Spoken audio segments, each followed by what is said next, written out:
नमस्कार, Haryana at 9 PM news channel में आप सभी का स्वागत है। आइए आपको कराते हैं खबरों से अपडेट। खरखुदा के एक बड़े स्कूल के कर्मचारी पर लगा आरोप, पीड़ित के पास है रिकॉर्डिंग।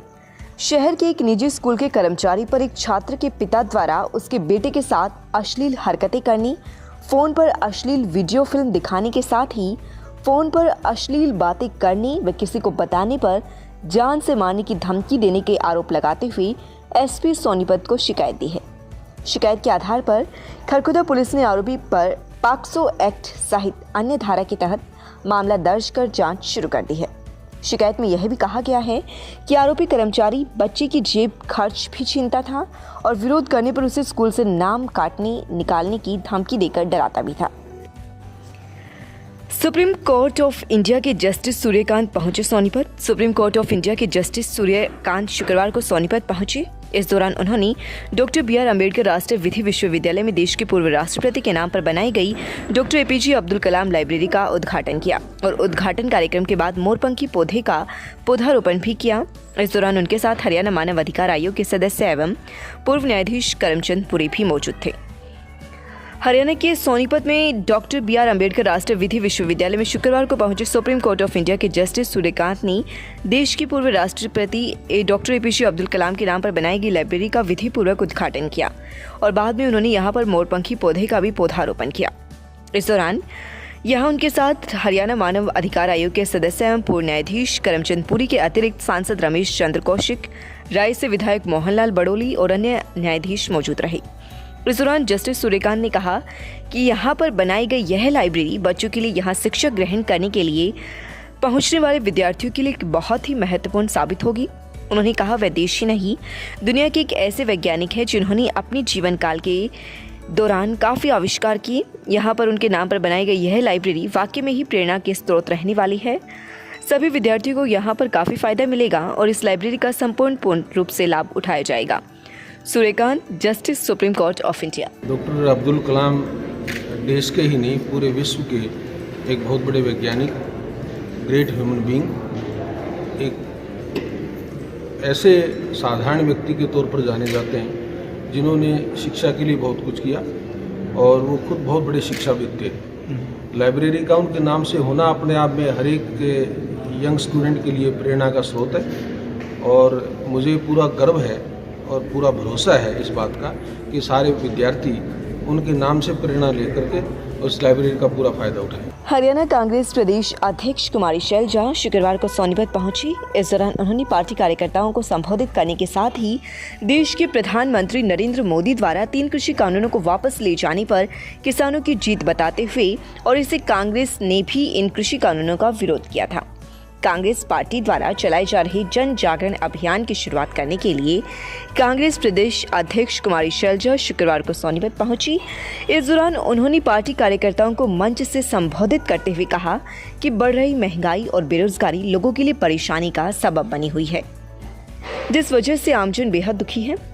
कांग्रेस प्रदेश अध्यक्ष कुमारी शैलजा ने कहा कि भाजपा सरकार को हमारे किसानों के सामने झुकना पड़ा है। किसान और मजदूर वर्ग ने पूरी दुनिया में एक मिसाल कायम की है कि शांतिपूर्ण आंदोलन से हमेशा विजय प्राप्त होती है।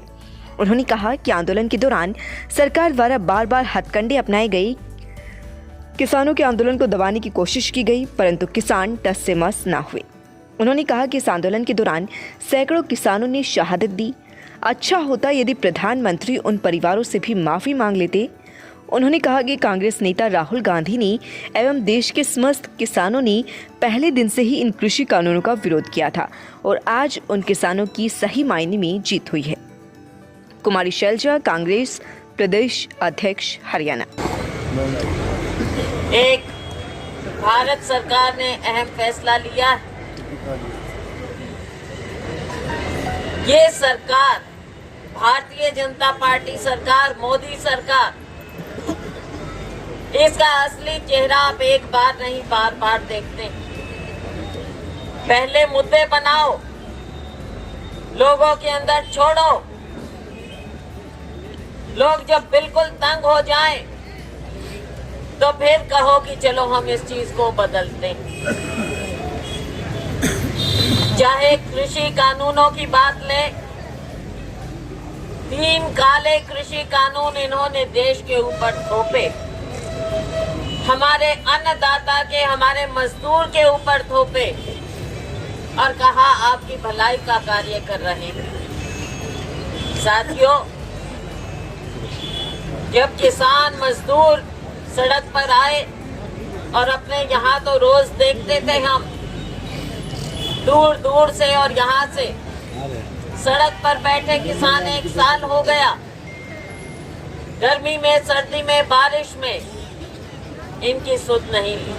जन जागरण अभियान चला रही है पूरे देश में, पूरे प्रदेश में, और जगह जगह हमारे लोग, कांग्रेस लोग बीच में, लोगों के बीच में जाकर उनकी बात सुन रहे हैं। और जिस तरह से महंगाई बेतहाशा बेलगाम बढ़ती चली जा रही है, उसके बारे में लोगों से चर्चा भी हो रही है और लोगों को जागरूक भी किया जा रहा है। मैडम, आज घोषणा हुई है 3 कृषि कानून। देखिए, आखिरकार इस अहंकारी सरकार को झुकना पड़ा हमारे अन्नदाता के सामने, हमारे मजदूर के सामने, जिसने एक मिसाल दी है दुनिया में कि किस तरह से शांतिपूर्वक आंदोलन चलाया जा सकता है। बेशक उनको बहुत ज़्यादा उकसाया गया, उनके ऊपर अत्याचार भी किए गए, बार बार कभी लाठियां बरसाई गई, कभी उनको रौंदा गया, कितने लोगों की जान गई। लेकिन आज ये कृषि कानून वापस हुए। अच्छा होता कि अगर माननीय प्रधानमंत्री जी उनसे भी माफ़ी मांगते, जिनके परिवार के सदस्य इस आंदोलन में अपनी जान खो बैठे। 700 से अधिक जो किसान मजदूर जिनकी जान गई है, माननीय प्रधानमंत्री जी उनसे भी माफ़ी मांगते तो बेहतर होता, अच्छा होता। हमारे गांधी जी ने पहले दम से इन कृषि कानूनों का विरोध किया था, किसान ने, मजदूर ने विरोध किया था। आज ये उन किसान मजदूरों के आंदोलन के, उनके संयम का नतीजा। दिल्ली पुलिस कांस्टेबल पर हमला, पुलिस ने दर्ज की एफआईआर। गांव के ही युवकों पर हमले का आरोप। दिल्ली पुलिस में सिपाही की ड्यूटी करके वापस अपने गांव लौट रहे सिपाही प्रदीप ने पुलिस को शिकायत दी कि उस पर 4 चाकुओं से हमला कर उसे घायल किया गया, उसकी गाड़ी के शीशे तोड़ दिए।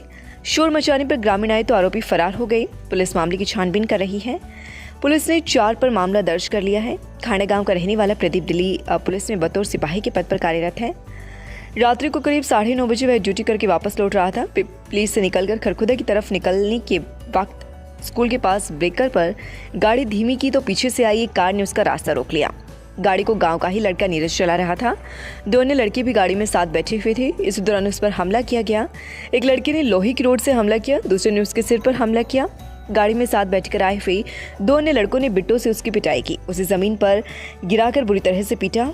सभी आरोपी ने अपने हथियारों से उसकी पिटाई की, उसे चोट मारी। एक आरोपी के पास पिस्तौल थी, जिसने कहा कि इसे जान से मार दो। उसके पास हथियार भी थे। उसने शोर मचाया और वह चिल्लाया तो कुछ व्यक्ति गांव की तरफ से आते हुए दिखाई दिए तो आरोपी ये कहते हुए चले गए कि आज तो छोड़ रहे हैं, आइंदा जान से मार देंगे। इसके बाद वह अपने 2 हथियारों सहित अपनी गाड़ी लेकर भाग गई। उसके बाद राहगीरों व गाँव वालों ने उसे गाड़ी में बैठाया। उसने देखा कि उस गाड़ी में रखे हुए 70,000 रुपये उसे नहीं मिले। वह अपनी मौसी के से घर से लेकर आया था। उसके गले में जो सोने की चेन थी वह भी नहीं मिली, जो इस झगड़े में गिर गई। उसकी गाड़ी के सभी शीशे टूट गए थे। कांस्टेबल प्रदीप की शिकायत पर खरखुदा पुलिस ने 2 नामजद सहित 4 के खिलाफ मामला दर्ज कर मामले की छानबीन शुरू कर दी है। जल्द शुरू हो सकते हैं टोल। किसान आंदोलन के चलते हरियाणा में अधिकतर टोल बंद थे, जिसके चलते वाहन चालकों को एक अजीब सी खुशी का एहसास होता था। लेकिन अब टोल फिर से शुरू होने वाले हैं, क्योंकि किसानों की मांगें मान ली गई हैं और अब धरना समाप्त हो सकता है, जिसके बाद सरकार टोल को चालू करने में जल्दबाजी दिखा सकती है। इसलिए जिन लोगों ने अपना फास्टैग रिचार्ज नहीं कराया है वह अपना करवा लें, क्योंकि जिन गाड़ियों पर फास्टैग नहीं होता उनका डबल चार्ज लगता है। हालांकि वाहन चालक टोल को एक अंग्रेजों के टाइम की वसूली भी मानते हैं, जिसे चुकता करने में हर व्यक्ति को बुरा लगता है। वाहन चालकों का मानना है कि जब गाड़ी खरीदते तो रोड टैक्स भारी भरकम वसूला जाता है। इसके अलावा भी हर चीज़ खरीदते समय वे टैक्स देते हैं, लेकिन फिर भी गाड़ी रोड पर चलने के दौरान उनसे इस तरह का टैक्स नहीं लिया जाना चाहिए। खैर, जो भी हो, अब टोल फिर से शुरू होने वाले हैं। ओ पागल, ये क्या कर रही है? चलाएगी क्या? अरे मैडम आपने तो डरा दिया। लोटस लाइब्रेरी में किस प्रकार की सुविधाएं हम बच्चों को उपलब्ध करवाते हैं। विशेष तौर पे हमने इस तरीके से लाइब्रेरी का डिजाइन किया गया कि हर बच्चे को एक अलग स्पेस मिले। हर बच्चे के लिए अलग से सीट दी गई है, लाइट की व्यवस्था है, अलग से वाईफाई चैम्बर दिया गया है। जैसे गांव की बिजली है, बिजली कहते हैं कुछ लोग भाई सरपंच ने बेच दी या किसी अधिकारी ने बेच दी, वो जो है झूठे लोग हैं, उनकी आंखों पर चश्मा चढ़ा हुआ है। गांव में पहले एक पंचायत ने प्रस्ताव किया था कि हम बिजली बोर्ड को ये ज़मीन देते हैं 7 एकड़ ड्रेन पे, और इसके बदले में 24 घंटे बिजली चाहिए। लगातार खबरों से अपडेट रहने के लिए चैनल को सब्सक्राइब जरूर करें। समाचार व विज्ञापन के लिए नीचे दिए गए नंबरों पर संपर्क करें। धन्यवाद।